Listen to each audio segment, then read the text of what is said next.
Assalamualaikum warahmatullahi wabarakatuh. Teman-teman, ada sebuah kisah yang menarik.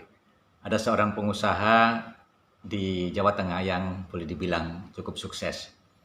Banyak kawannya, teman-teman atau orang lain bertanya kepadanya, apa kiat suksesnya dia itu. Maka sang pengusaha itu bercerita bahwa beberapa tahun yang lalu dia mengalami kendala dalam berusaha.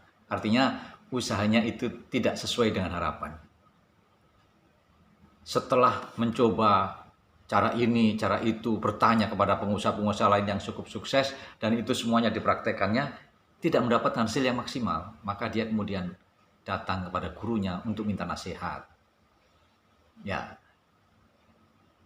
gurunya kemudian bertanya balik kepada pengusaha itu, apakah kamu pernah mendolimi atau mengambil rezeki orang dengan tidak semestinya? Maka sang pengusaha itu, laki-laki itu langsung teringat pada suatu peristiwa bahwa dia pernah makan mie ayam beberapa tahun yang lalu itu. Dia makan mie ayam di sebuah warung atau kios penjual mie ayam tanpa membayar, tanpa sepengetahuan sang penjual mie ayam itu. Maka laki-laki itu langsung memutuskan untuk pergi menemui sang penjual mie ayam itu. Dia pergi ke kota Semarang dan ditemuinya, dicarinya tempat berjualan mie ayam yang dulu pernah dia tidak membayar itu. Sayangnya ketika dia sampai di tempat itu, penjual mie ayam itu tidak sedang berjualan. Dia kemudian bertanya kepada penjual-penjual yang ada di sekitar situ, di mana rumah sang penjual mie ayam itu. Setelah mendapatkan informasi alamat rumah sang penjual mie ayam, maka laki-laki itu kemudian mencarinya, menemui laki-laki penjual mie ayam itu. Setelah sampai di rumah penjual mie ayam, ternyata sang penjual mie ayam itu tidak berjualan karena sedang sakit dan sedang dirawat di rumah sakit.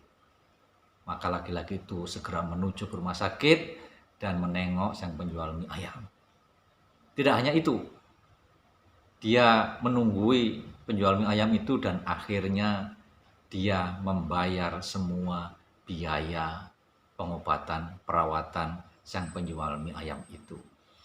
Tentu saja sang penjual mie ayam itu terharu dan kemudian dengan terbata-bata dia mengucapkan, Bapak ini tidak kenal saya, bukan saudara saya, kenapa membayari biaya saya berobat? Dengan apa saya harus membayarnya ini, Pak? Laki-laki sang pengusaha itu kemudian berkata, Bapak cukup membayar dengan memaafkan saya. Kalau Bapak bersedia memaafkan saya, itu sungguh balasan yang luar biasa bagi saya. Maka laki-laki penjual mie ayam itu terheran. Kenapa Bapak minta maaf pada saya? Katanya, sang laki-laki pengusaha itu menjelaskan bahwa dulu ia pernah makan mie ayam tanpa membayar. Kata sang pengusaha itu, saya mohon Pak, Bapak mengikhlaskan semangkok mie ayam yang pernah saya makan tanpa bayar itu. Mereka pun kemudian saling berpelukan sambil menangis, dan penjual mie ayam itu berkata, ya Pak, saya ikhlaskan. Maka sejak saat itu usaha yang dimiliki oleh sang pengusaha itu berkembang dengan pesat. Apa saja usaha yang dia lakukan mudah, apa saja usaha yang dia buka berkembang dengan baik, dan hari ini dia menjadi pengusaha yang sukses. Teman-teman sekalian, kisah ini, kejadian ini memberikan pelajaran, mengingatkan kita semua bahwa keburukan yang kita lakukan itu memang nanti ada dampaknya di akhirat, tetapi di dunia pun ini, saat ini pula, ketika kita masih di dunia ini, keburukan yang kita lakukan akan berdampak kepada kita.